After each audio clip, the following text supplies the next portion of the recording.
Well, President Trump says he is no longer considering tax cuts to boost the economy. Our next guest says the tax turnaround is just verbal tweeting. Doug Flynn is a certified financial planner and the co-founder of Flynn Zito Capital Management. He joins us now. Doug, call it what you want. It is certainly backtracking. Why?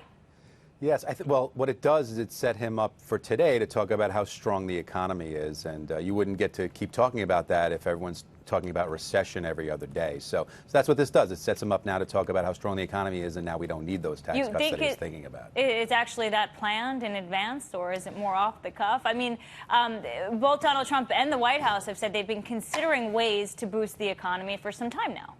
I think they're always looking at all different ways that they could boost the economy, and certainly a payroll tax cut is something that, look, politicians float stuff out there, see what the pushback is.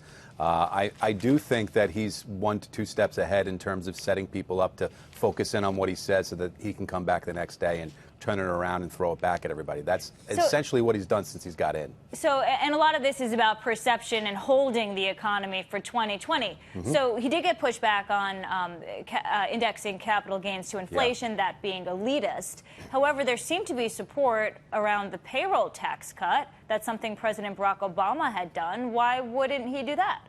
Yeah, I think it's just a matter of you probably really don't need it. I think the economy is stronger than people keep wanting to say that it is. And, you know, you can hover around 2% GDP growth in and around that range, 2.5, and do really well without overheating.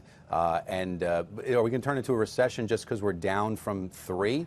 That's not the only reason why we would do that. So let's talk about some of the tools that the administration and the Fed has in their toolbox to deal with a slowdown in the economy. This is something that the editorial board of the Wall Street Journal writes.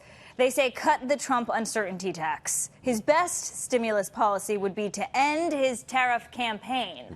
And then we have overnight China saying, meet us halfway, expect retaliation if you go through with the September tariffs. What are your thoughts? Sure.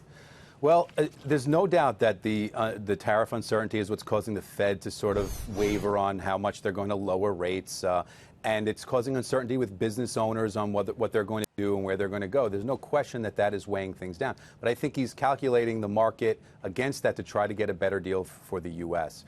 As far as you know, where do we go from here? The U.S. is a very resilient economy within itself, with 70% of it coming from the consumer. We don't rely a lot on exports compared to other countries relative to their GDP. So we can withstand more than I think people think, but it is causing uncertainty. But I do think the economy is fundamentally still pretty good, although lower rates would certainly boost the market. Doug Flynn, thank you. You got it.